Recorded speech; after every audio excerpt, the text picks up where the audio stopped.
Hello everyone, this is part 33 of What If Naruto Was Like Edward Elric in Fullmetal Alchemist, and I hope you guys enjoy this video and to like, to subscribe, to share, and check out the playlist, to see more comment down below. Now let's start the intro. They call me a god. They call me a god. They call me a god. Join my membership, the perks are great. It's in the description. It had been roughly a week since the rescue mission to Sunagakure, and upon their return Team 7 was put on temporary hiatus due to Kakashi being requested personally for a mission in Kusagakure, an ally of Konohagakure. This left the team to its own devices, and in this case their own devices were to train Naruto and Sasuke, and get Akiza adjusted to life in Konoha, Sakura and Akiza. Sakura had taken a shine to Akiza and enjoyed spending time with her fellow Konoiki outside of training and work. Though Akiza and Sakura were complete opposites as shinobi, Sakura was someone that fixed grievous injuries as Akiza was more inclined to be the one causing them. They got along just fine, and even though things were still extremely tense and awkward at moments between them, Akiza nothing if not cordial to Hinata. It was clear that neither girl was really over their little spat during their first meeting, but both were willing to put it on the back burner as fighting served no purpose between them. It didn't stop Ino from secretly hoping more fireworks would spark, not that she would ever nudge such a thing along. Sakura hit hard. On the other hand, Naruto had let Sasuke in on the concept of what he was trying to do for his project, achieve flight, which actually led to a breakthrough. Sasuke looked up as he saw Naruto standing on a cloud that was steadily sinking before it hit the ground and dispersed. So you've been working on this for almost 2 years. Naruto looked at Sasuke with his arms crossed over his sea before making hand seals and forming another cloud higher in the air, this time that still sank towards the ground slowly. Yep. Naruto's clothes had changed now that he was firmly home and not on the road anymore. He wore his flak jacket zipped open slightly with nothing underneath, allowing all of his automail to be visible. He also wore black pants taped at the ankles leading to black sandals. I can even stand on this thing now. You have no idea how much chakra it takes to stand on a cloud. It's 20 times the drain you get from standing on water. Nobody else can do it effectively but me, I swear. But you can't move it, Sasuke said, looking at Naruto and his cloud in thought. Naruto frowned and shook his head, not without dispersing it. Whenever I try to channel air through the damn thing, it just vanishes into thin air. It's pissing me off. Sasuke turned on his Sharingan. Okay, try to move it again. Naruto did as instructed and channeled wind chakra through the seals on his sandals, blowing it downward through the cloud. However, as Naruto had mentioned before, the cloud simply fell apart and dropped him back to the ground. Naruto simply stood in place and looked at Sasuke with a twitching eyebrow before his face calmed. Oh, that's right. Your eyes can't copy Fuinjutsu. I'm good. Sasuke said. Try it again, Dobe. Naruto growled and made his hand seals before jumping high in the air as a cloud formed under his feet, suspending him in the air. Sasuke moved underneath Naruto and whipped through hand seals of his own. Turn it on now. Kaiten, Gukakyu no Jutsu, Fire Release, Great Fireball Jutsu. Sasuke formed a small fireball underneath Naruto's cloud just as he started using his wind chakra to try and move the cloud. What the D team? Naruto snapped at his Uchiha teammate. Are you trying to roast me alive before I finish my work? That's really low. Shut the hell up and pay attention to your surroundings, you idiot. Sasuke shouted right back at him before mumbling under his breath, how the hell could any woman put up with this guy? Naruto blinked before looking around. I haven't hit the ground yet.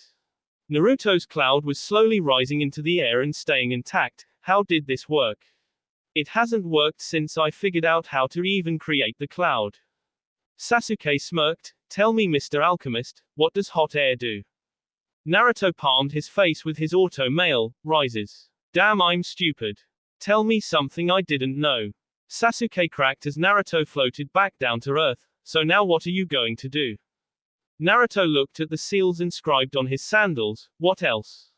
I need to configure a low-power Kaiten arrangement to fit in with the rest of the seal array. That means I need to buy new shoes again. Damn it. This is the 12th pair this year. Akiza-chan is going to beam me out about getting her something for herself too. He started walking away from the field. You coming? I'm going to steal a pair from Big Boss. I know he has some old ones in my size somewhere. To your house, Sasuke said with a raised brow, and why would I be wanting to do that? Because you have absolutely nothing to do. Sakura's gone with Akiza-chan, so you can't go with her, and I'm still one of only 3 people in the village you can tolerate hanging out with. Naruto said dismissively. Sasuke stared at him for a moment before acting. Fine, let's go. XXX. Konoha Hospital. Akiza sat playing with Tsunde's necklace that Naruto had given her and watched as Sakura proceeded with her rounds at the hospital. She came to pick her teammate and friend up for lunch after her early morning shift ended and see if she wanted to do anything after they were done. Sakura walked over to Akiza with a smile on her face. Okay, I'm done. Thanks for waiting, Akiza-chan. Akiza stood up, smoothing out her skirt and hoodie and returned Sakura's smile to her. It's okay. I don't mind. All else there was to do today was to watch Fullmetal work on his seal, and I've had enough of that for the last year to last a lifetime. Besides, he has Sasuke there, so it should be fine. Sakura noticed the necklace around Akiza's neck and gave her a knowing look. So how are things? Is that knucklehead treating you good? Of course he is, Akiza replied, tucking the necklace back into her hoodie as they walked through the halls. Ever since we got back from Suna, he's been doing everything I ask him to because he's sorry he made me fight Sasori. I keep telling him that it's okay, but he really doesn't want me fighting those Akatsuki people. Why not? Sakura was confused. You're really strong. You might have been able to win even if me and Chiyo-sama weren't there. Akiza shook her head with a smile. You don't give yourself enough credit, you know. How many people our age can say that they took down an S-rank missing ninja before we even turned 16? You'd better take some pride in that. He finished, giving Sakura a friendly thump on the arm. Sakura grinned back at her wryly. You really don't want me to start doing that back to you, do you? Akiza paled at the thought of Sakura sending her flying just from a friendly tap on the arm. So what are you up to these days? The 2 girls made their way from the hospital out to the street where Sakura stretched in the sun after being inside all morning. Akiza shook her legs out from sitting down for so long. Well, soon I'm going to be going on a short little patrol run mission towards the border. Hokage-sama said it was more to get me acquainted with different Konoha shinobi than just you guys, and so that I could get some base knowledge of the countryside. How's Naruto taking that? Sakura asked with a slight giggle. Fullmetal's so pissed about it. Akiza told her, confirming her thoughts. He wants to go so bad to make sure everything goes okay for me, but I have to go on one mission without him, right? I won't always be on Team 7, it's one member too many, isn't it? Konoha operates in squads of 3 and 4. Sakura led Akiza through the streets to their destination. It's just him showing he cares. Just tell him that the entire Team 7 situation was a favor from Tsunade Shushu in the first place. It can't really last forever unless there's a special reason for it. Akiza placed her hand on her temple and rubbed it. I really need to teach him how to go with the flow. He can't change everything with just action. There are some things that are just way over his head. He's strong but not nearly influential enough to get everything he wants. He's going to really get himself in trouble if he doesn't cool it at times. That's how he's always been. Sakura commented, if he doesn't like the way things are, then he'll just basically go out and change it.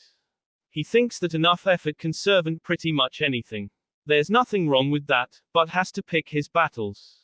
This isn't worth getting upset over.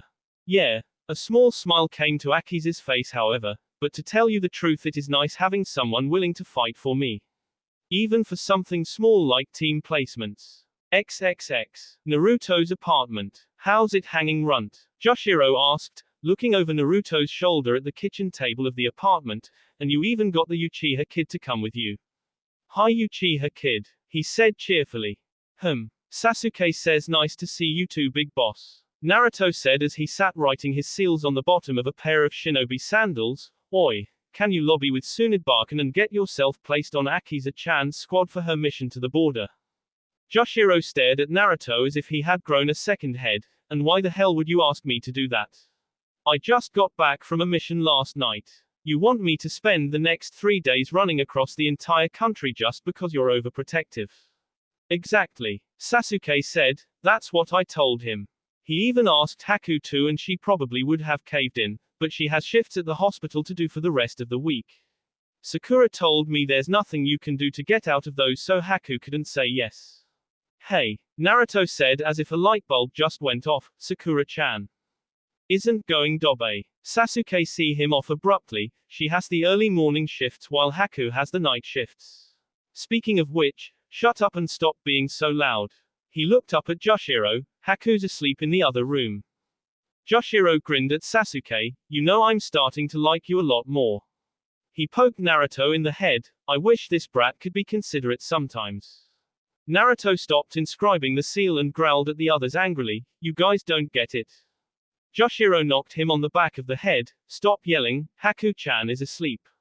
And yes we do get it, we have girlfriends too, you don't want her getting hurt and you think you're the only one that can keep her safe.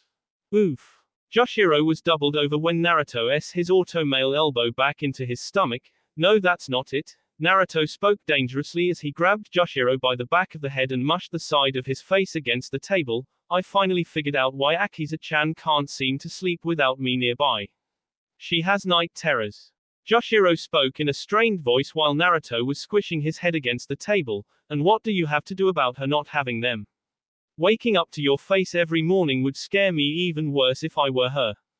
Naruto kicked Joshiro's legs out from under him, forcing him to fall on the floor after his chin on the table, she has to sleep right by me or she'll have them. That's why she was always clinging to me in our sleep, even before we were really going out. She knows and she won't tell me why or what's causing it so I can help. Joshiro stood back up and glared at Naruto but didn't act as they had company and someone had to be mature, so what will sending one of us do to help? We're not you runt. We won't be doing anything to help with that. Sasuke nodded, yeah, it's just a border run too. She'll be there and back in a few days and that will be that. You have your own things to worry about right now. Just work on that seal and train and the time will fly by. A sigh came from Naruto, well then I need to find Ero Sennin. Has he even been back in the village yet? Joshiro scratched his scalp and walked over to the refrigerator, nope, haven't heard a peep yet. He probably went back out to do his own thing instead of trying to catch up once he knew you two were safe back in the village. Don't worry, he'll turn up perving out at one of the hot springs sooner or later and you'll find him then. Naruto frowned and grunted, that's really not good enough. Kyubi-chan told me something that I need to talk to him about when it comes to using her chakra. It's the reason that I can't go past 3 taels worth. Then it can definitely wait. Sasuke assured him, what's really going to happen that needs you to go any further anytime soon? Sasuke stood up, well I'm leaving. I'm supposed to meet Kakashi at our training field at 1 to work on my new jutsu. Joshiro looked at the clock on the wall, 1. It's like 15 minutes to 3 right now. Sasuke and Naruto shared a glance and smirked, I know. See you around Dobe and Dobe's brother. With that, Sasuke left the apartment. Joshiro turned to his little brother, well everything's going to be fine runt. Just stop worrying about it so much. Let the thing with the Kyubi sit for now and just let your Iwa girlfriend go on her mission so that when she gets back you two can have that, I missed you so much, S. Speaking of which, Haku-chan wasn't here when I got back last night so I'm going to go and handle that. Goddamn it big boss, Naruto said, getting up abruptly and heading for the door, you could have just hinted at it and I would have left, now I'm going to have that image burned into the back of my brain for the next 4 hours. You're welcome. Joshiro shouted back as he headed for his room while Naruto shut the apartment door behind him.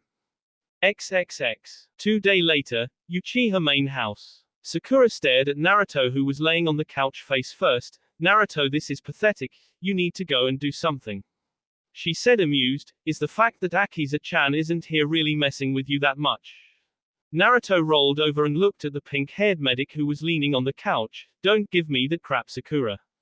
You know that you would be the exact same way I am right now if Sasuke team ever went off on his own mission without you. Have you two even had a separate mission in the last 3 years?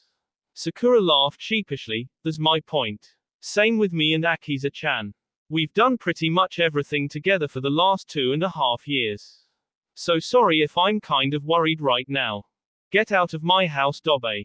Sasuke said dryly as he walked into the room, you're right on the edge between houseguest and freeloader. What about Sakura? Naruto replied, you sure aren't going to kick her out? Of course I'm not. Sasuke said immediately in response, who kicks the girlfriend out of their house? Sakura can stay here whenever she wants, she's one step short of actually living here so she might as well. Sakura's eyes snapped from Naruto over to Sasuke and stared at him bewilderment. Her voice sounded unbelieving as she finally opened her mouth to say something. Sasuke-kun, did you really mean that? Naruto grinned from his spot in the couch at his two teammates and friends. Did you just speak Uchiha 4? I want Sakura to move in with me. That's so special. Sasuke glared at Naruto and kept his eyes away from Naruto. Stop acting like it's such a big deal.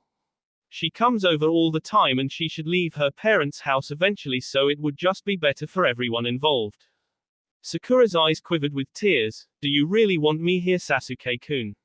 She asked. If she didn't hear it directly from him, there was no way she was going to go for it. He had to show he cared.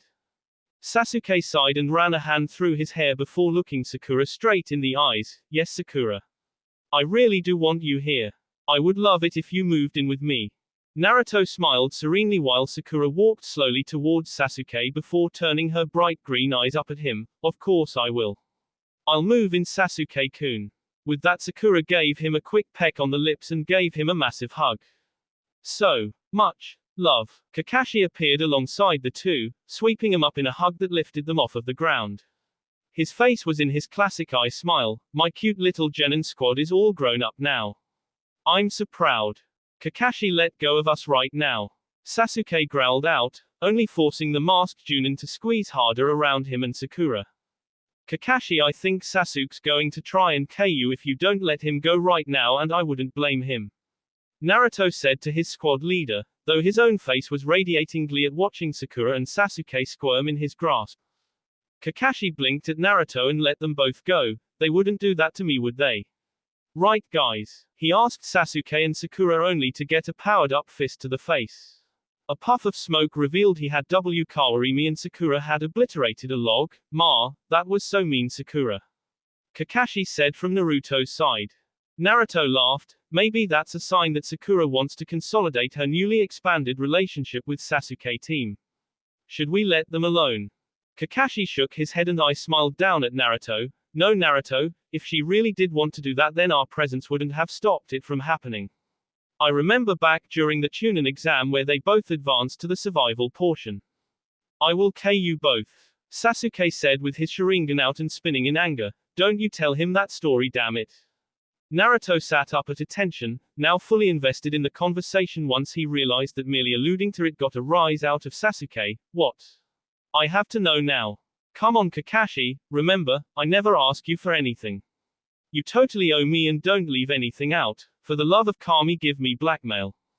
Sakura started cracking her knuckles and glaring at both Naruto and Kakashi darkly. If you tell him that story, Kakashi-sensei, then there won't be enough pieces of either of you left to bury. Both Naruto and Kakashi looked at both of them uncaringly. Naruto turned to the eldest shinobi in the room. Do you care if they're pissed off? Kakashi shook his head. Good, neither do I. So let's continue this tale of embarrassment elsewhere. No, you don't. Sakura lunged at Naruto, who was pulled off of the couch by Kakashi, who both proceeded to hightail it out of the house, dodging the shuriken thrown by Sasuke. Both of them made it outside and ran down the street before stopping 2 blocks away, safe. Naruto shouted, only to have to dodge a fireball from Sasuke. What the hell? We made it outside. Kakashi sweet dropped. Well, we're still pretty much on Sasuke's property. Remember, he owns the entire area, it's his clan's compound. So we have, I would have to say, another mile before we're actually safe. Move, he said before shoving Naruto out of the way just as Sakura's fist descended between them, cracking the ground. Every man for himself. Kakashi shouted. What? Naruto said as he found himself cornered by Sakura. F you, Kakashi. What happened to that teammate speech you gave us when we first became genin? They'll keep you alive, you'll just wish you were S. Kakashi said as he kept running away. I'll see you all bright and early tomorrow. He disappeared over the horizon. Naruto's back hit a wall with Sasuke and Sakura both closing in. Naruto took a deep breath and put on a serious face. If you strike me down, I'll become more powerful than you could ever possibly imagine. What? Both Sasuke and Sakura said, forgetting their advance on the helpless Jinchuriki for the time being.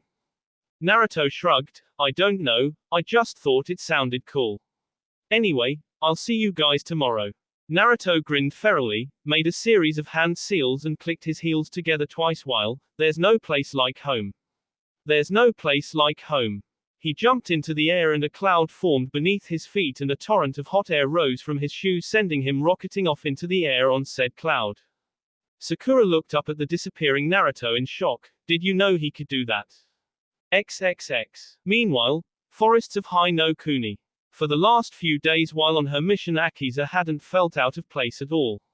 The people she worked with were cordial enough to her. It left her kind of suspicious at first, but she eventually cast that thought aside as it was unhealthy and illogical for her to think that way. One day left and she could go back home to Naruto. That was all she was really thinking about at the moment. She hadn't had a decent rest since she left. For as long as she could remember, she had horrible nightmares. The moment she was handed Seki Kiritateru to train with, she never had a good night's sleep. Ever since the age of 10, all she could hope for was 2 hours of sleep a night at the most. Everyone that had lost their lives due to the blade itself haunted her dreams, never letting her rest. It was the weapon's way of trying to drive her insane. It might have actually done it had she not met Naruto when she did. For some reason his mere presence calmed her and the halberd down, something she couldn't explain, but it wasn't like it was something she really wanted to stop either. After 3 consecutive nights of sleep more peaceful than she could ever remember having, she decided she was going to travel with him and see exactly how long it would last. It never stopped. Being around Naruto most definitely calmed the weapon down, hence it stopped tormenting her. And that was when she started to fall for him, because his mere existence around her kept Seki Kiritateru from tormenting her. And right now she was sorely missing him. The first thing she was going to do when she got home would be to drag him into the bed and sleep like the S, and then maybe show him how much she really missed him when she woke up. Akiza-san, you seem happy about something. Akiza was brought back from her own thoughts by one of her teammates. You really need to get some sleep from the looks of it. The male shinobi said with a frown on his face once he noticed her eyes were slightly haggard and losing luster. Akiza waved him off before being betrayed by her body with a yawn. I'm fine, Setu. It's probably better if I don't sleep. We'll be home tomorrow, I can wait until then. She let out a small laugh. I never thought I'd be calling Konoha home, but Fullmetal. The man's frown stayed on. Sir Uzumaki. What kind of person is he? We know that he's the one that brought you back after his trip with Jiraiya-sama. Yeah, a Konoha Kanoiki insisted as she came up to them both. We don't really know too much about the guy. We just know what everyone else has known for years. Akiza narrowed her eyes. Then you don't really know anything about him. He's not bad at all just because he's a Jinchuriki. He's way better than the one that Iwa keeps for sure, there's no comparison. Fullmetal doesn't hate you all the way Han hated everyone in Iwa, you should all know that. Han is a psychopath that the citizens all created. Just thank Kami that Fullmetal has the patience of a saint. The Kanoiki bristled slightly at her tone. Hey, we just wanted to know something about the kid. Who knows what he's been doing for the last few years? You obviously know what he is, so you'd have to understand. You weren't there when the QB attacked, you don't know how malevolent it was. We have to walk around on eggshells around that kid after what we've heard about the Jinchuriki in other villages. Tsuruko, that's enough, Setu said, trying to defuse the situation. Uzumaki's never done anything to make you think he was even going to come close to letting the QB lose or anything like that. Now let's go, we have to finish up so we can head back. The woman and Akiza both glared at each other before turning away, getting Akiza to take note of something. Hey, where's the other guy? He's been gone forever. Tsuruko sighed. Great, now we have to wait for what's his face. Why is he on this mission again? She haughtily stomped her foot on the ground. And we can't just leave the punk here or he'll get himself lost, okay, and we'll all get busted. Akiza gave a dry look to Setu, who was palming his face. Tsuruko was never really one for the whole teamwork aspect of the job. Really? Akiza said sarcastically. I didn't notice. Doton, Ganshuosu, Earth Release, Rock Pillar Spear. I know that voice. Akiza thought suddenly as a bead of sweat trailed down her face. Get off of the ground now. She screamed at her teammates. Setu immediately listened and swiftly followed her into the trees. Tsuruko was slow to react, being that she and the girl that had just shouted were currently at odds, and that was her final mistake. A mass of stone spikes protruded from the ground and impaled Tsuruko where she stood, her immediately. Akiza looked down at her now deceased teammate with rage running through her system. She didn't really like the girl, but she knew who was attacking and what this meant. What the F do you want, Kuretsuki? I'm not a part of Iwa anymore. The old acquaintance of Akiza emerged from the foliage with a smirk on her face. I know. That's why I'm here. You're our missing ninja, you have our secrets in your pretty little head, and you have our artifact in your possession. These are all very valid reasons to send the hunter in after you, but I wanted to handle this one personally. She looked around and her smirk grew, and your little protector isn't here either. Whatever happened to Namik? Don't you use his real name, damn you. Akiza roared at Kuretsuki. She turned to see Seto looking down at Tsuruko's body. Seto, go back to Konoha. Find our other teammate, but don't hold your breath on finding him. If Kuretsuki is here, then he's probably yes. Go home and tell them what's happening. I'll catch up after I'm done here. What? The man cried. We should fight her together. It's 2-on-1 this way. Akiza shook her head. No, it isn't going to be so easy. Trust me, I know Kuretsuki. I'm way stronger than you and she's on my level at the very least. She's the Tsuchikage's granddaughter. You wouldn't last too long against her. Just go and tell Hokage-sama what's happening. Seto looked at how serious she was and nodded before disappearing along the tree line heading back towards the village at top speed. Akiza raised an eyebrow at Kuretsuki once he had left. You're not trying to stop him. Kuretsuki shrugged carelessly. Why would I possibly want to do that? By the time he gets to Konoha, you'll be beaten and there won't be anything anyone can do. This is technically legal since you're our new nin. You picked the wrong side, Akiza-chan.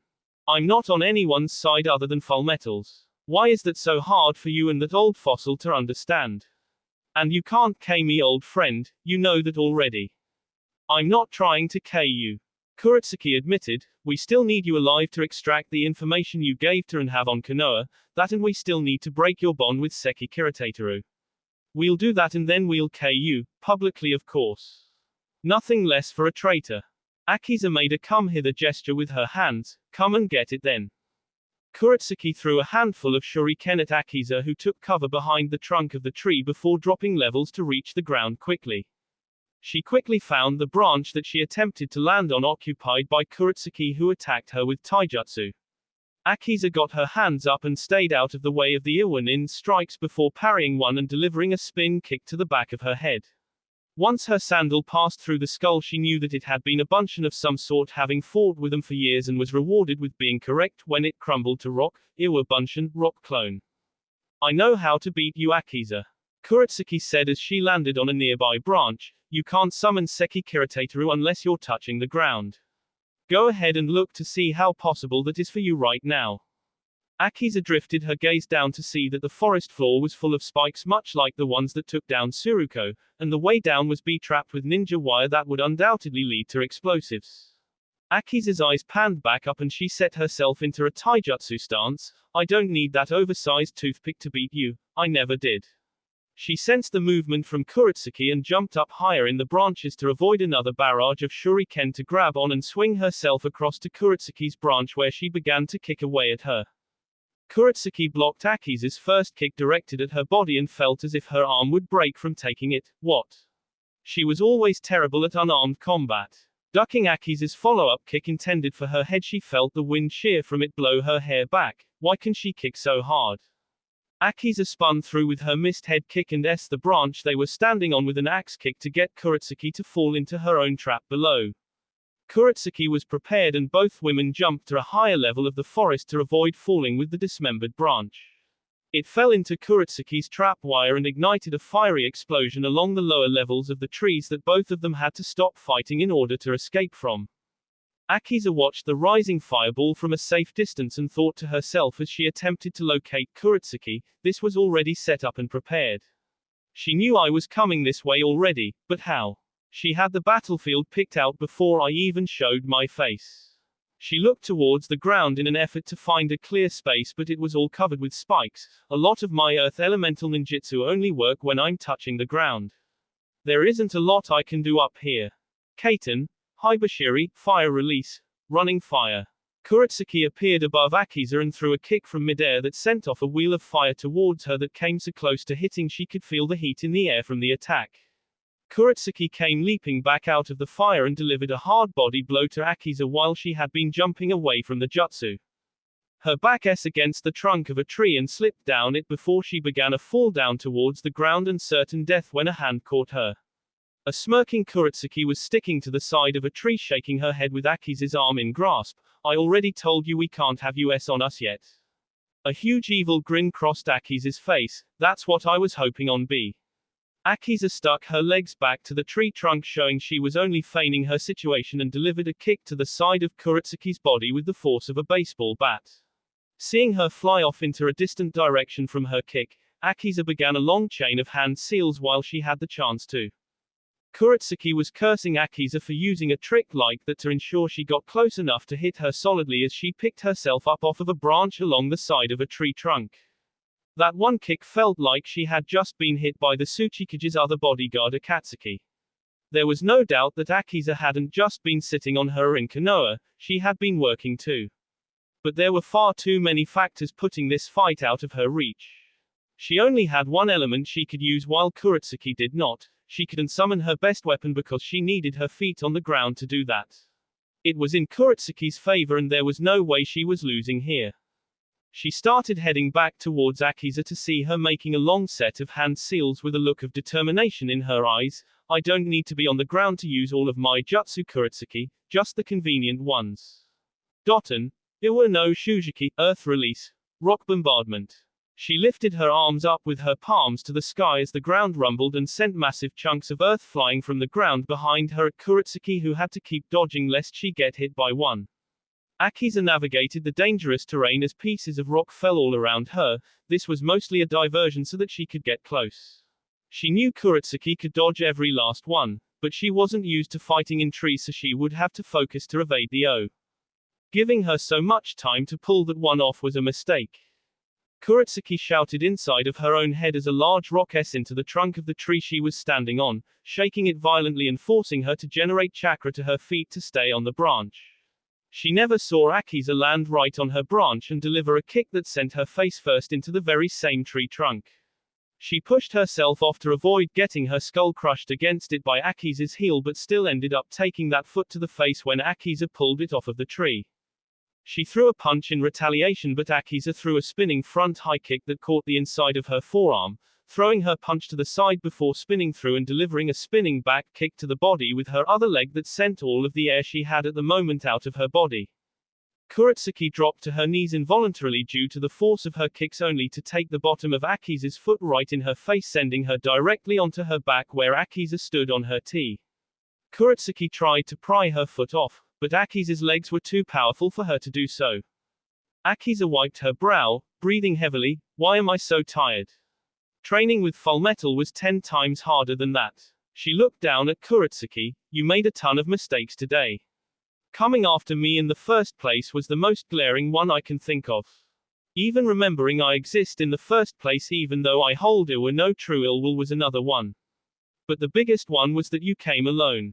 She wasn't alone. Akiza felt powerful hands wrap around her and lift her off of Kuretsuki as they started squeezing the life out of her. She kicked back at her attacker but only solid clangs were her reward for her efforts. No, not him too. Here, they actually let him out.